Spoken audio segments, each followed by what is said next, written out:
Selamat datang di dunia novel. Episode 6294, Kaisar Pelahap. Jie Tianran datang ke alam rahasia, suatu tempat yang tampak biasa saja, dataran biasa saja, langit biasa saja, dan segalanya tampak sangat biasa saja dalam pandangan mata. Kemudian Jie Tianran melambaikan lengan bajunya dan ruang di depannya terkoyak, membentuk sebuah pintu masuk. Di ujung lain pintu masuk, ada pemandangan yang sama sekali berbeda. Fitur topografi dunia itu tidak berbeda dari apa yang mereka lihat sebelumnya, tetapi dunia ini sekarang berwarna merah darah. Sumbernya adalah formasi megah yang berdiri di bumi. Formasi ini tingginya 10.000 meter dan seluruhnya berwarna merah darah, dan formasi inilah yang mengubah langit dan bumi menjadi warna merah darah. Meskipun ditutupi warna merah darah yang aneh, formasi itu tembus cahaya, jadi orang bisa melihat seseorang duduk bersila di tengah formasi tersebut. Jie Tian. Formasi agung itu bagaikan jantung yang berdetak teratur. Setiap kali berdetak, kekuatan berkumpul dari segala arah formasi dan mengalir ke benda angkasa. Jie Tianran datang ke depan sebuah susunan dan merentangkan telapak tangannya. Susunan aneh itu muncul kembali di telapak tangannya, dan sebuah kekuatan bergabung ke pusat susunan itu. Itulah kekuatan darah, tetapi bukan hanya kekuatan darah Jie Shanxian. Selain Jie Shanxian, ada dua jenis kekuatan darah lainnya, yang keduanya cukup kuat. Dengan penggabungan kekuatan garis keturunan 3, frekuensi detak formasi menyerupai jantung itu tiba-tiba meningkat drastis. Dan kekuatan garis keturunan 3 itu meledak dalam formasi itu, langsung memenuhi seluruh formasi. Mereka berjuang pada awalnya, saling tolak, berusaha keluar dari formasi, tetapi segera menyadari bahwa itu adalah tempat yang tidak dapat mereka hindari. Mereka hanya bisa mengikuti kekuatan formasi dan berkumpul menuju Jie Tian, tetapi Jie Tian tidak merasakan ketidaknyamanan apapun. Dengan integrasi kekuatan garis keturunan 3, situasi di atas kekosongan berubah secara dramatis dan fenomena aneh muncul. Itu adalah masa aneh dari materi hitam bersinar, besar dan gelap, seolah-olah bisa menelan segalanya. Di dunia yang penuh warna merah ini, penampakan benda gelap seperti itu terlihat sangat mengerikan. Fenomena aneh itu berlangsung lama, hingga kekuatan garis keturunan 3 kali lipat itu menyatu sepenuhnya ke dalam tubuh Jie Tian dan menghilang. Tak lama kemudian, warna merah darah pada formasi itu memudar karena sisa tenaga telah terserap, dan akhirnya berubah menjadi warna transparan.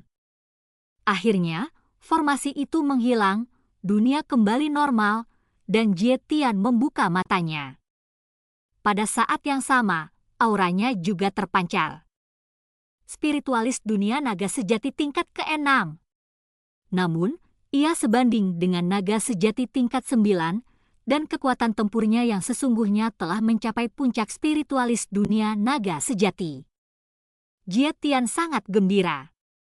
Mampu mencapai kemajuan sebesar itu dalam waktu sesingkat itu sungguh jauh di luar dugaannya.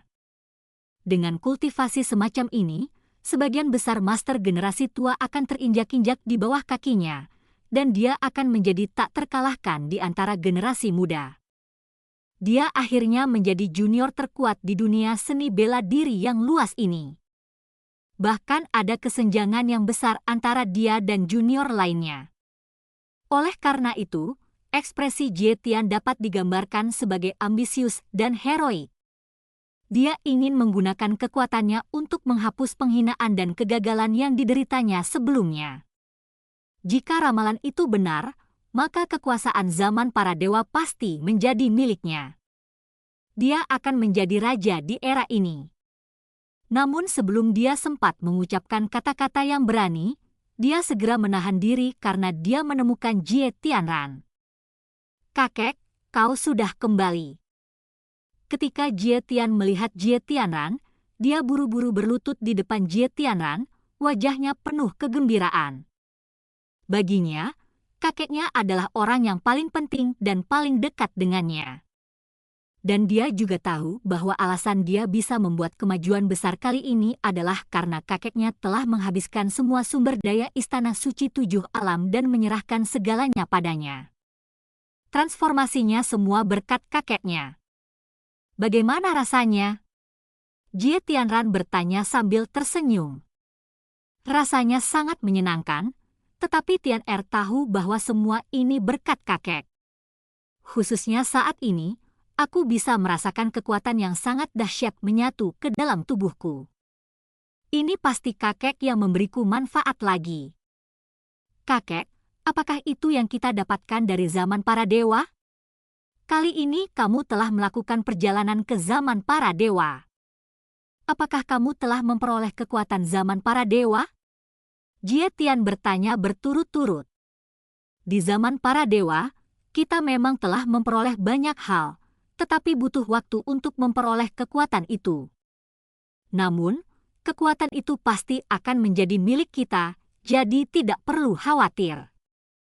Adapun perubahan dalam formasi tadi, itu tidak diperoleh dari zaman para dewa, tapi itu bisa dianggap sebagai hadiah dari Tuhan untukmu.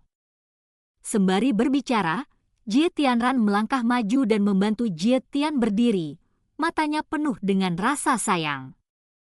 Dari mana kamu mendapatkan itu? Jie Tian bertanya dengan rasa ingin tahu. Sebelum Jie Tianran siap memasuki zaman para dewa, dia telah mengintegrasikan sumber daya terbaik dari Istana Suci Tujuh Alam ke dalam formasi. Penambahan kekuatan yang melimpah secara tiba-tiba ini pasti diperoleh kemudian. Jie Tianran tidak mengatakannya secara langsung, tetapi menunjukkan senyum yang penuh arti. Tian Er, ada satu hal yang ingin kukatakan padamu. Sebenarnya, kau bukan keturunan raja. Apa? Setelah kata-kata ini diucapkan, wajah Jie Tian berubah drastis dan dia sangat ketakutan. Kakek, apakah kamu bercanda dengan Tian Er? Kenapa aku bukan keturunan raja? Jie Tian sangat panik. Sejak ia kecil, kakeknya mengatakan kepadanya bahwa ia memiliki darah bangsawan yang paling berkuasa di dunia. Kau memang memiliki ciri-ciri garis keturunan raja di tubuhmu. Kami menemukan harta karun rahasia di reruntuhan kuno. Harta karun rahasia itu adalah replika garis keturunan raja. Saat kamu lahir, aku mengintegrasikan harta rahasia ini ke dalam tubuhmu. Alasan mengapa kita bisa menyatu dengan sempurna adalah karena garis keturunanmu sendiri sangat istimewa. Kamu juga memiliki garis keturunan legendaris di antara garis keturunan penghalang, garis keturunan melahap, kata Jie Tianran. Melahap darah? Tatapan mata Jie Tian berubah. Kamu dapat melahap semua formasi darah untuk meningkatkan kekuatan darahmu. Secara teori, batas atas garis keturunanmu tidak lebih lemah dari garis keturunan raja.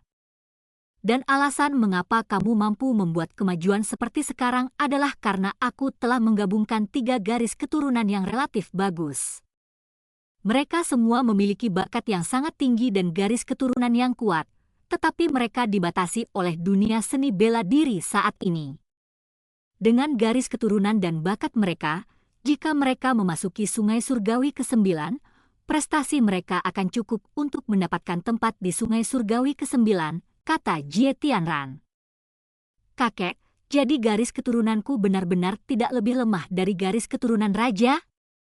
Jie Tian tidak peduli dengan garis keturunan siapa dia bergabung, dia hanya peduli dengan kekuatan garis keturunannya. Bagaimanapun, diketahui bahwa Chu Feng memiliki garis keturunan raja. Dia tidak bisa menerima bahwa garis keturunannya lebih lemah dari Chu Feng. Tentu saja, kau hanyalah replika yang telah melahap darah raja, dan kau memiliki kekuatan seperti itu. Jika kau menangkap Chu Feng dan membiarkan kamu melahap darah Chu Feng, kau secara alami akan mendapatkan kekuatan yang tidak lebih lemah dari darah raja. Jika kau mengikuti jalan ini sampai akhir, kau pasti akan mendapatkan kekuatan yang melampaui darah raja. Setelah mendengar ini, suasana hati Jie Tian yang tertekan menghilang banyak, tetapi untuk sesaat, dia masih tidak bisa menerimanya. Lagi pula, dia selalu merasa bahwa dia memiliki garis keturunan raja yang terkuat. Seolah bisa melihat pikiran Jie Tianran membuka telapak tangannya, dan tongkat hitam muncul di telapak tangannya. Tongkat hitam ini sangat mendominasi, memancarkan aura kuno yang kuat dan mengandung kekuatan kuno yang dahsyat. Sekilas, ini jelas merupakan benda yang luar biasa. Pada zaman dahulu kala, ada seseorang yang memiliki garis darah pelahap. Berkat garis darah pelahap itulah ia menjadi salah satu master spiritualis dunia terkuat di zaman dahulu. Orang-orang di dunia memanggilnya Kaisar Pelahap, kata Jie Tianran. Dan cerita pun berakhir. Sampai jumpa di cerita berikutnya di dunia novel.